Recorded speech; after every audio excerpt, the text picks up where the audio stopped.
So first of all, thank you for the invitation. And I've changed it a little bit, the title of my talk. So it's a little bit different because I decided to include some stuff concerning the multi-scale that was talked about yesterday. So I wanted to talk what we are doing about to bridge this gap that we are working with. So I'll start from the very basics. So what we do in our group is basically molecular simulation and quantum chemistry calculations. I work more with molecular simulations, and in molecular simulations, usually what you want to do is to set up your system. It depends the system that you want to study, and then you run the actual simulations, and then you do analysis. So my work there is to have computational tools that actually makes especially the first and the third steps easier. So I'll talk about two tools that I have developed in the last month that we are using to aid the projects 17 and 18. So basically, there are several tools in the literature that can be used to help either to generate configurations or to generate parameterizations, and also tools that are used for data analysis. So for the setup of the simulations, you can use some tools to help you, but sometimes these tools are not suited for the problem that you are working with.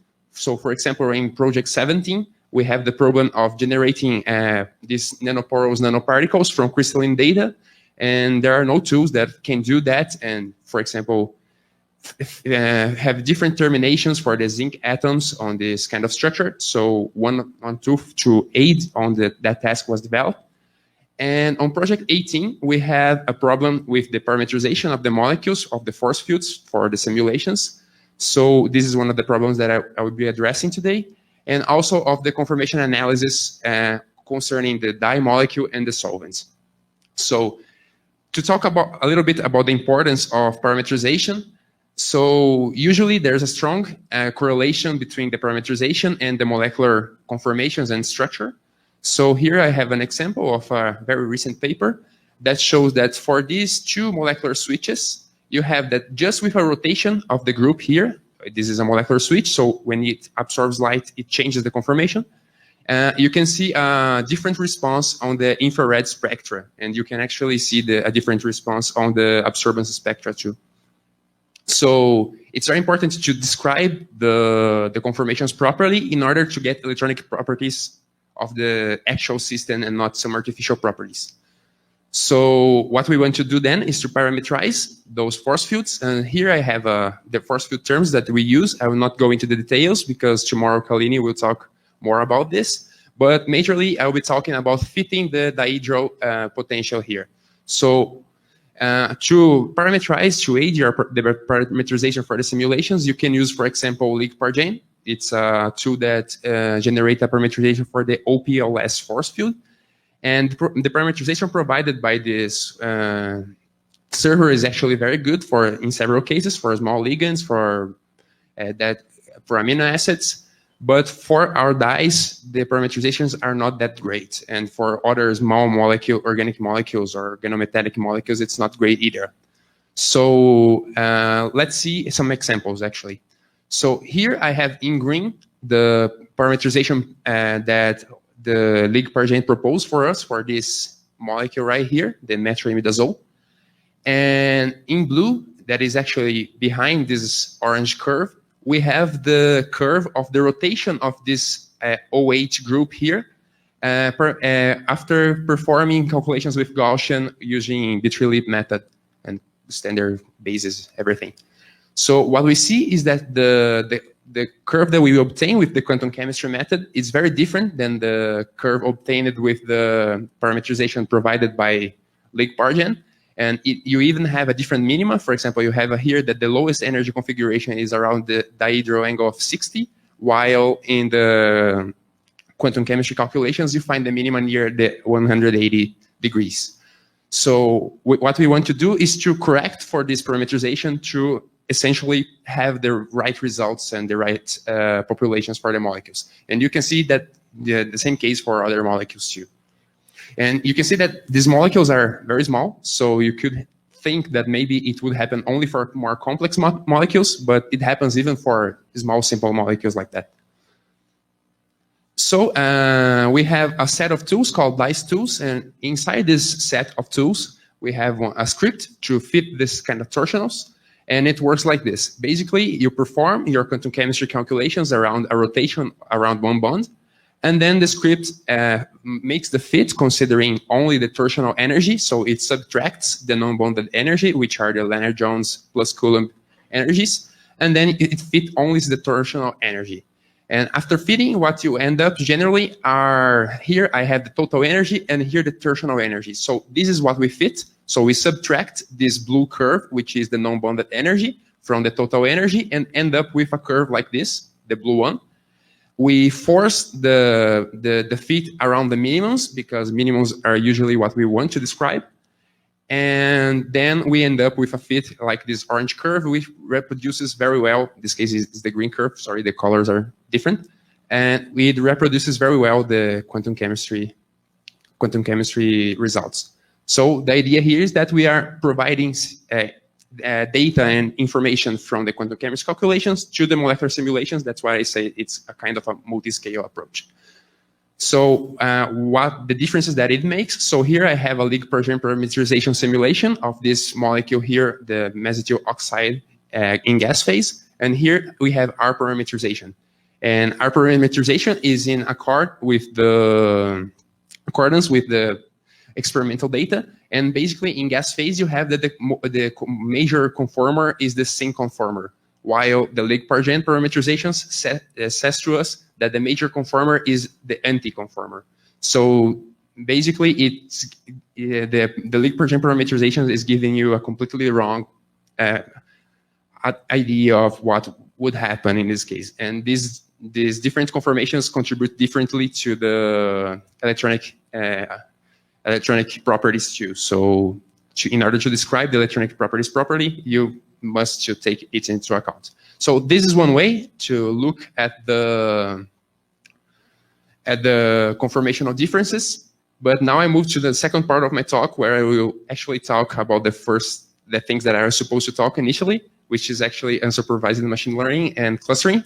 So this is one way to look at conformational differences. But here we have just one dihedral angle that gives you the information about which conformation our molecule is in. But what if you have a more complex molecule that you can just look to one dihedral angle and see what is the conformation of our molecule? So in this case, we propose to work with clustering analysis. So the idea behind clustering analysis is that you have a set of data and you are grouping and classifying this data to obtain different clusters, in the sense that you obtain different groups, which inside these groups, the structures are similar, and you have the representative of these groups, which gives you the most representative structure of that cluster and that group. So the idea is basically that. So suppose we have a set of points like this, and we want to classify the similar points. So we want to classify the points that are close together. So here we have in each color different clusters. So we can see that these points, we have a group right here. So they must all be similar according to this metric, whatever that is.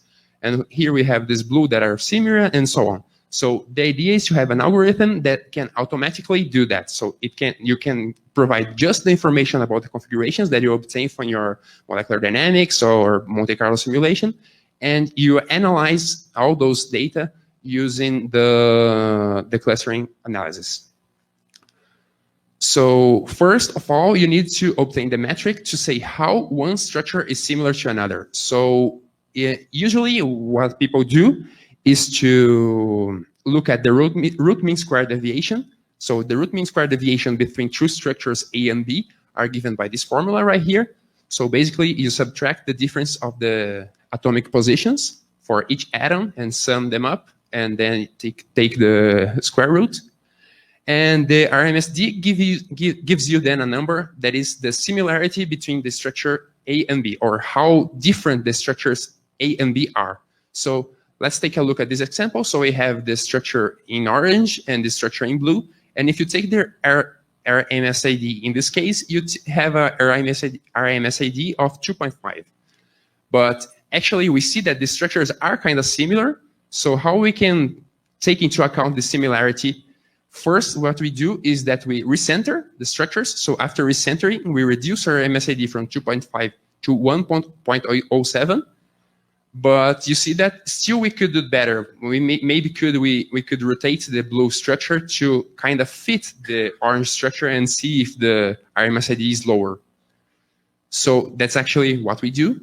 So using the CABSH algorithm, which is a standard algorithm, we can perform a series of matrix operation and end up with a rotation matrix. And based on this rotation matrix, we can rotate one of the structures to fit the other better. So we end up with an RMSID of 0.25. So we go from 2.5 to 0.25. What's the importance of having a metric like that? Is that the more you can properly describe the differences between these structures with your metric, probably better your clustering will be. So this is a very important part of the clustering, to define how different one structure is from another. But we wanted to go even further and deal with more challenging tasks. So when you look at atomic configuration, if we, for example, exchange atoms 1 and 2 here, so we put the atom 2 and atom here and atom 1 here, we just rotate this group, for example, we know that the structure is actually the same structure because we have 2 oxygens and the oxygens are equivalent. But in your computer representations, this would end up with a different structures because the computer doesn't know, in principle, that the structures, when you rotate this, are actually equal. So you need to take this also into account. And to do that, we use an algorithm called the Hungarian algorithm that can find these differences. For example, if you have just a rotation and one atom index change compared to another, but those atoms are equivalent, so they have the same species and they have the same environment around them, it can take it into account in order to even reduce further your RMSID. So you have a metric that can basically see if we would look at 2 structures, what we would find. So if we look at this rotation, we will find that the structures are the same. So in this case, we would end up with the same case, but with an algorithm that can do that for us. So given we have our metric that can take all of this into account, we can then perform the clustering, the actual clustering. So what's the idea of the clustering, how it happens? Basically, first you build a distance matrix, and the distance matrix is the distance between each structure of your trajectory. So you have a trajectory from molecular dynamics, for example, and you measure the distance between each structure to another. After that, you build your distance matrix, and then we perform agglomerative clustering with the UPGMA method. So the idea is like this. Looking at this figure, we have here these 6 points, these 6 structures, let's say, and we have that B is very close to C, D is very close to E, which is very kind of close to F too, but A is very different. So how does it look at the clustering point of view? It looks like this. So we have that D and E are very similar and B and C are very similar. So since we are performing agglomerative clustering, what we do is that we join together the most similar clusters at each step. So in the first step, what we would do is actually join the clusters B and C on the same one and join the clusters D and E on the same one. And at the next step, I would join the D and E with F, and later we will join the DEF with the BC, and so on, until we have only one cluster that would cover all the structures that we had initially. So by doing that, we construct something called the dendrogram, and using this dendrogram, we can define a cutoff to say how many structures do we have how different we want our structures. So let's look at a practical example. I think it will be easier. So here I have a dendrogram. So I performed something like that I showed before, but here for 10,000 structures. So we go joining the structures so that in the end we have just one cluster that covers all of the structures. If we take a cutoff of, let's say, 3 here, for example, we see that we end up cutting our cluster at 1, 2, 3, 4, 5, 6 points. So here we will have 6 clusters because we cut it at 3. And these 6 clusters would correspond to a set of kind of similar configurations. So after doing that, we applied it to one of the dies that we are using in project 18, and we end up with these different clusters. But we see that actually we have very similar, we still have very similar clustering.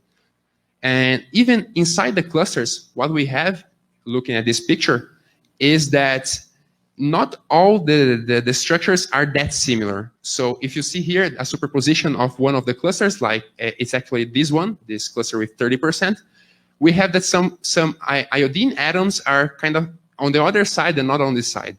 And here for the largest cluster, the one with 57%, we actually have that all the iodine atoms are similar at the same position.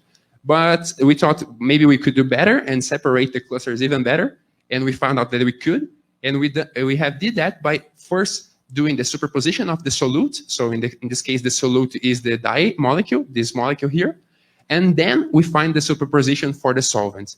And separating this in 2 steps, what we were able to do is actually perform something very much nicer. So if you look at this picture, we see that the iodine atoms are almost at the same position here for this group, and they are very close together here. So we no longer have the problem with the iodine atoms being on the other side, for example. So this metric that I propose, together with the separation, actually can give us results that are very reasonable to what we would expect looking at the structures. So just concluding, so the parameterization is a critical part of the simulation. We have a tool that can achieve that and give a good parameterization for us so we can have high quality data.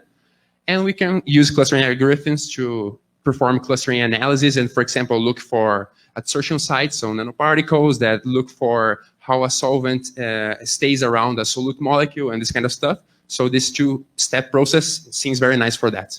So I'd like to thank everyone for your attention.